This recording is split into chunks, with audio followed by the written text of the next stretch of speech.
Assalamualaikum warahmatullahi wabarakatuh. Halo teman-teman, perkenalkan nama saya Nadia Alkaisa dengan NIM 8604741116, mahasiswa program studi S1 PGSD Universitas Terbuka. Pada kesempatan ini, saya akan mempresentasikan tugas mata kuliah Filsafat Ilmu dan Isu Kontemporer Pendidikan Nasional dengan topik Pilar-pilar Pendidikan dan Relevansi di Era Digital. Makna pilar dalam pendidikan. Pilar pendidikan merupakan dasar atau penyangga utama dalam penyelenggaraan pendidikan. Pilar ini menjadi pedoman dalam membangun sistem pendidikan nasional yang berkualitas. Pendidikan tidak hanya bertujuan untuk meningkatkan kecerdasan intelektual peserta didik, tetapi juga membentuk karakter, moral, dan kepribadian yang baik. Melalui pilar pendidikan, diharapkan lahir generasi yang berilmu, berakhlak mulia, bertanggung jawab, dan mampu menghadapi tantangan zaman. Oleh karena itu, pendidikan harus mampu menciptakan manusia yang cerdas sekaligus berkarakter. Tokoh pendidikan nasional. Dalam dunia pendidikan Indonesia, terdapat tokoh yang sangat berjasa, yaitu Ki Hajar Dewantara, yang dikenal sebagai Bapak Pendidikan Nasional Indonesia. Pemikiran dan prinsip-prinsip pendidikan beliau masih digunakan hingga saat ini karena mengandung nilai-nilai yang relevan dengan perkembangan pendidikan, termasuk di era digital. Ki Hajar Dewantara mengemukakan 3 prinsip utama pendidikan yang sangat terkenal, yaitu yang pertama, ing ngarso sung tulodo, yang berarti di depan memberi teladan. Yang kedua, ing madya mangun karso, yang berarti di tengah membangun semangat. 3. Tutwuri handayani, yang berarti di belakang memberi dorongan. Ketiga prinsip ini menggambarkan peran guru sebagai teladan, motivator, sekaligus pembimbing bagi peserta didik. Baik, yang pertama kita akan masuk ke ing ngarso sung tulodo. Prinsip ing ngarso sung tulodo memiliki makna bahwa seorang guru harus menjadi contoh yang baik bagi peserta didik. Di era digital saat ini, guru harus mampu memberikan teladan dalam penggunaan teknologi dan media sosial secara bijak.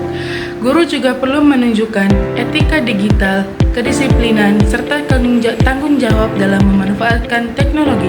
Contohnya, guru menggunakan internet sebagai sarana pembelajaran yang positif, edukatif, dan bermanfaat bagi perkembangan peserta didik. Ing madya mangun karso.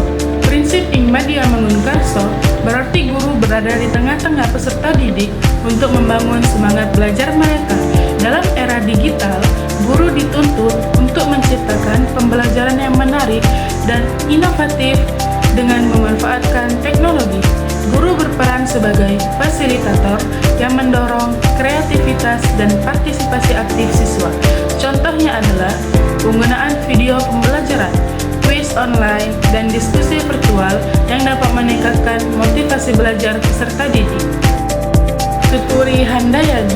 Prinsip tutwuri handayani berarti guru memberikan dorongan dan dukungan dari belakang agar peserta didik dapat berkembang secara mandiri. Pada era digital, siswa memiliki akses yang luas terhadap berbagai sumber belajar melalui internet. Namun demikian, guru tetap memiliki peran penting untuk memberikan arahan dan pengawasan. Guru membantu peserta didik memilih sumber informasi yang terpercaya dan menggunakan teknologi secara bertanggung jawab. Baik, di sini kita akan masuk pembahasan tantangan pendidikan di era digital. Saat ini, pendidikan nasional menghadapi berbagai tantangan. Di antaranya, yang pertama, kecanduan gadget dan media sosial. Yang kedua, rendahnya literasi digital. Yang ketiga, penyebaran hoaks dan informasi negatif. Yang keempat dan terakhir, menurunnya karakter dan interaksi sosial. Selain itu, guru juga dituntut untuk terus beradaptasi dengan perkembangan teknologi. Teknologi memang memberikan banyak manfaat dalam pendidikan, tetapi jika tidak digunakan secara bijak, dapat menimbulkan berbagai dampak negatif. Oleh karena itu, diperlukan keseimbangan antara pemanfaatan teknologi dan pembentukan karakter peserta didik. Relevansi pilar pendidikan. Prinsip-prinsip pendidikan Ki Hajar Dewantara masih sangat relevan hingga saat ini. Pilar-pilar tersebut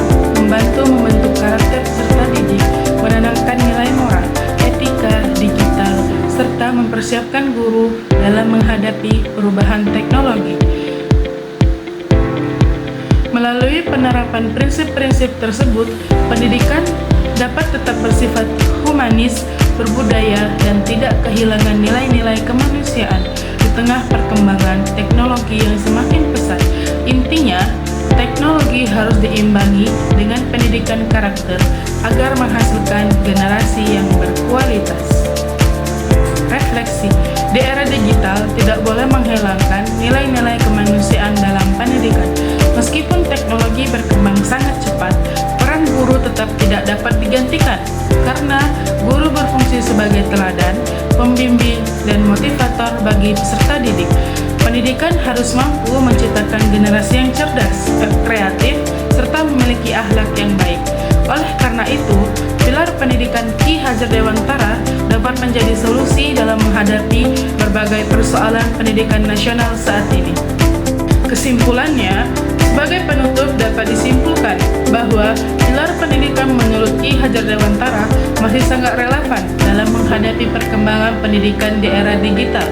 Prinsip Ingarso Suntolodo, Ing Madya Mangunkarso, dan Tutwuri Handayani menunjukkan bahwa guru tidak hanya berperan sebagai pengajar, tetapi juga sebagai teladan, motivator, dan pembimbing. Di tengah kemajuan teknologi, pendidikan tetap harus menekankan pembentukan karakter, etika, dan tanggung jawab dalam penggunaan teknologi. Dengan menerapkan pilar-pilar pendidikan tersebut, diharapkan dapat tercipta generasi yang cerdas, kreatif, mandiri, serta berakhlak mulia.